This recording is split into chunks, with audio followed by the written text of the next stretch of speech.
Hello friends, welcome to my YouTube channel. आज का जो हमारा टॉपिक है वो है फोनिक। फोनिक का हिंदी होता है फोनिक सेक्शन या फोनिक। इसको हिंदी में होता है शंकु परिच्छेद। तो जो शंकु परिच्छेद होता है, जो इसकी डिफिनीशन है वो है it is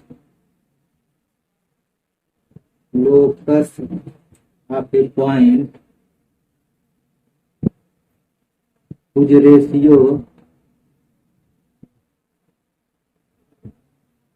of distance from a fixed point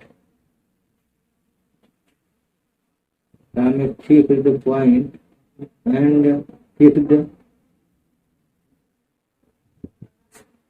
line is constant। यानी कि जो ये कोई कोनिक है और ये कोई फिक्स्ड पॉइंट है एस, और कोनिक पर कोई पॉइंट है पी और एक लाइन है ये, तो जो ये डिस्टेंस है पी एस और जो पी एम है, पी एस और पी एम का रेशियो एक कांस्टेंट होता है ई, और इस कांस्टेंट को बोलते हैं इसेंट्रिसिटी। हिंदी में इसको बोलते हैं उत्केंद्रता। तो इस फिगर में जो ये फिक्स्ड पॉइंट है एस, इसको बोलते हैं फोकस, और जो ये लाइन है जो कि फिक्स्ड है इसको बोलते हैं डायरेक्ट्रिक्स या हिंदी में नियता। और ये लाइन है जो कि फोकस से पास करती है और नियता पर डायरेक्ट्रिक्स पर परपेंडिकुलर है, इसको बोलते हैं एक्सिस ऑफ कोनिक।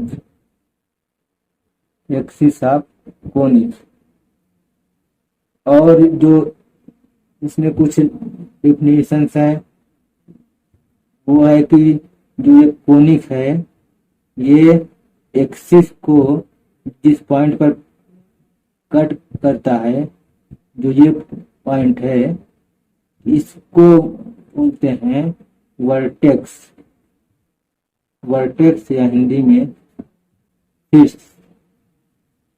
जो ये कोनिक है, कोनिक के किसी भी दो पॉइंट को जब मिलाएंगे ये हुआ,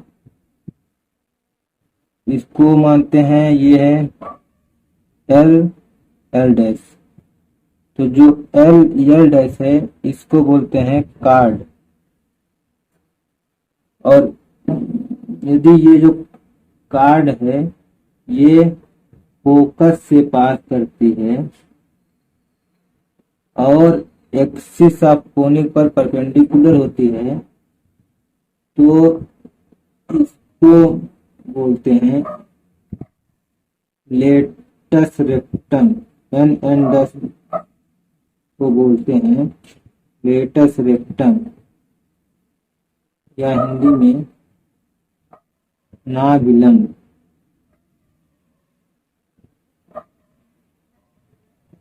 हो गया। तो जो ये इक्वेशन है P S upon P M बराबर ई, ये है जनरल इक्वेशन ऑफ कोनिक।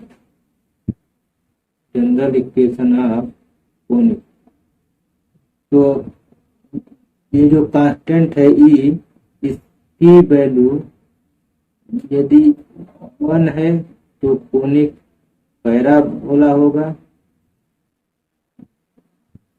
यदि ये जो कांस्टेंट है ई इसकी वैल्यू 1 से कम है तो ये जो कोनिक है ये होगा इलिप्स, और ई की वैल्यू 1 से ज्यादा है तो जो कांस्टेंट है, तो जो ये कोनिक है वो हाइपरबोला होगा, और यदि कांस्टेंट की वैल्यू हो जाए 0 तो ये जो कोनिक है वो हो जाएगा सर्कल।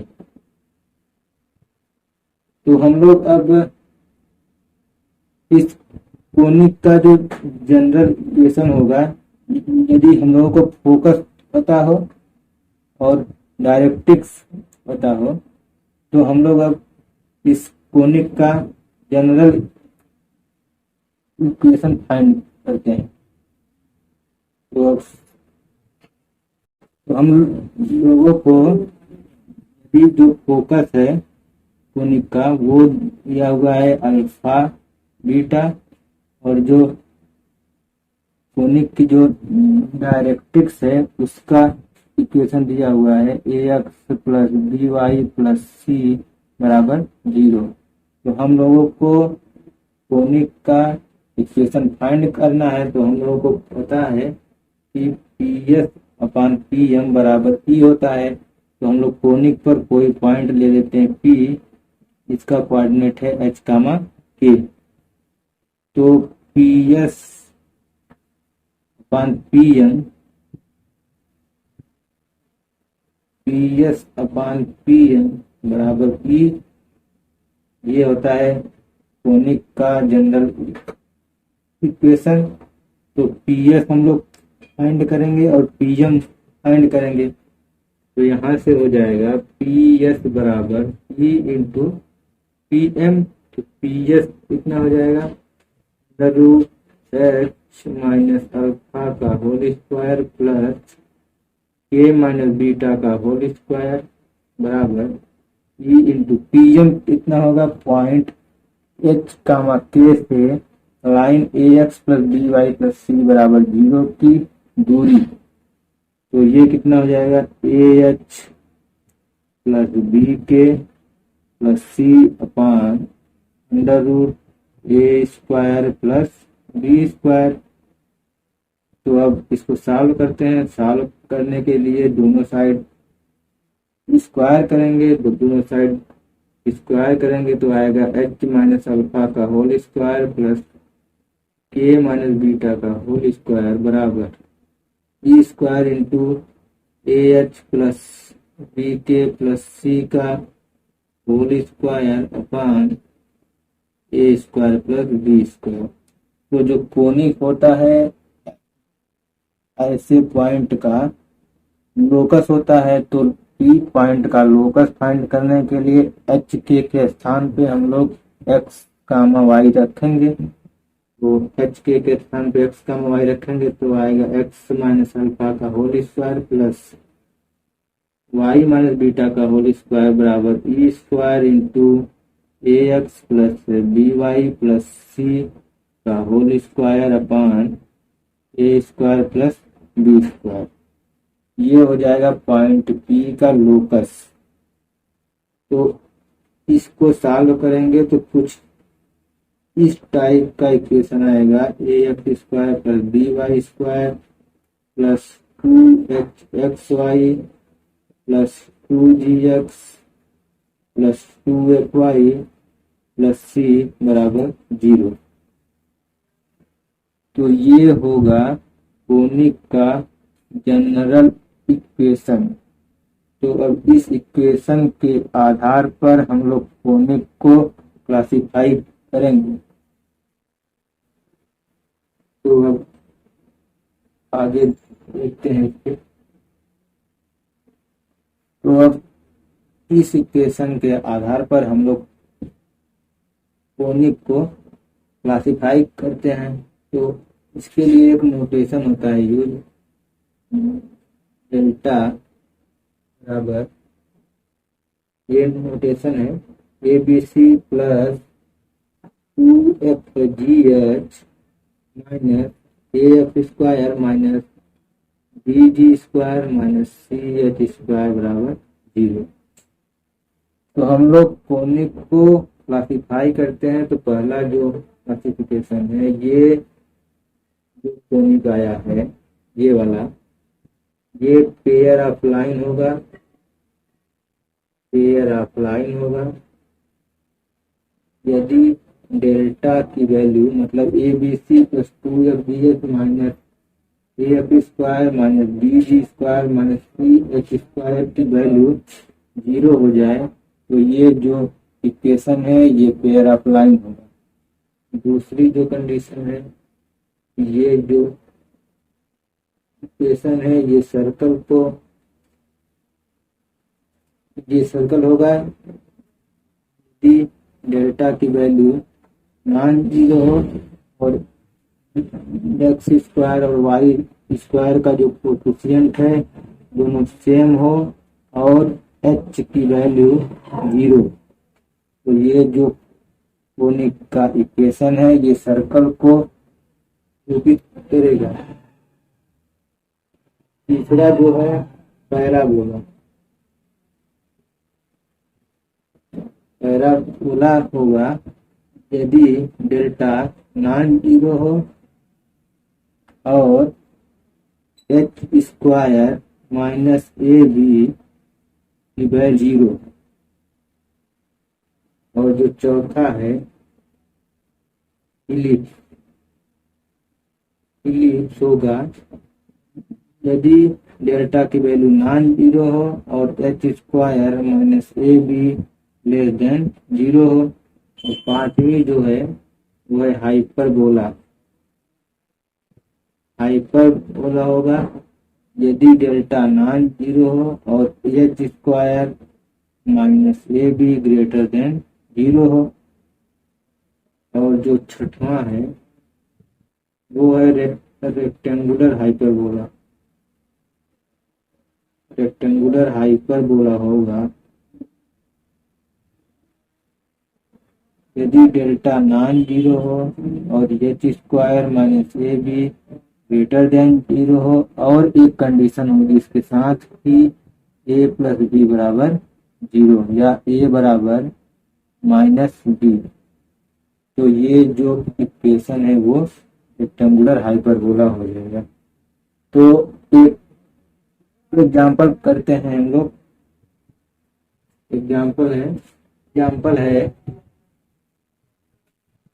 इक्वेशन दिया हुआ है x square minus 2xy plus Y square minus 2x minus 2y plus 4 equal to 0। तो इस इक्वेशन को हम लोग a x square plus 2xy plus by square plus 2gx plus 2fy plus c बराबर 0 से, तो यहाँ से आ जाएगा a बराबर 1 आएगा, b बराबर 1 आएगा, h बराबर -1 आएगा, g बराबर -1 आएगा, f बराबर -1, c बराबर 4। तो हम लोग डेल्टा पहले फाइंड करते हैं। डेल्टा होता है A B C plus 2f GH minus AF square minus BG square minus CH square, तो ये आएगा A की वैल्यू 1 है, B की वैल्यू 1 है, C की वैल्यू 4 है, तो यहाँ पर 4 प्लस 2f की वैल्यू -1, G की वैल्यू -1, H की वैल्यू -1 माइनस A की वैल्यू 1, F की वैल्यू -1 है तो उसका स्क्वायर करेंगे 1, माइनस B की वैल्यू 1 है, G की वैल्यू -1 उसका स्क्वायर करेंगे 1, माइनस C की वैल्यू 4, H की वैल्यू -1 इसका स्क्वायर करेंगे 1। ये आ जाएगा 4, ये -1 होगा प्लस, फिर माइनस हो जाएगा तो -2, -1 -4, ये 4 कैंसिल हुआ, ये आएगा -4 जो कि नॉन जीरो है, मतलब कि ये इक्वेशन पेयर ऑफ लाइन नहीं है। तो अब हम लोग को h स्क्वायर माइनस ये भी फाइंड करना होगा। तो एच स्क्वायर माइनस ए भी कितना आएगा, -1 का स्क्वायर माइनस ए की वैल्यू है 1, बी की वैल्यू है 1, ये कितना आ जाएगा 1 - 1 बराबर 0। मतलब जो हम लोगों को कंडीशन आई वो ये आई कि डेल्टा नॉन जीरो है और H square minus A B बराबर 0 है। तो ये जो कंडीशन होती है ये होती है पैराबोला की। तो ये जो इक्वेशन है x square minus 2xy plus Y square minus 2x minus 2y plus 4 equal to 0, ये एक पैराबोला है। मतलब ये एक पैराबोला का इक्वेशन है। तो आज के लेक्चर में बस इतना ही। नेक्स्ट लेक्चर में हम लोग पैराबोला स्टार्ट करेंगे।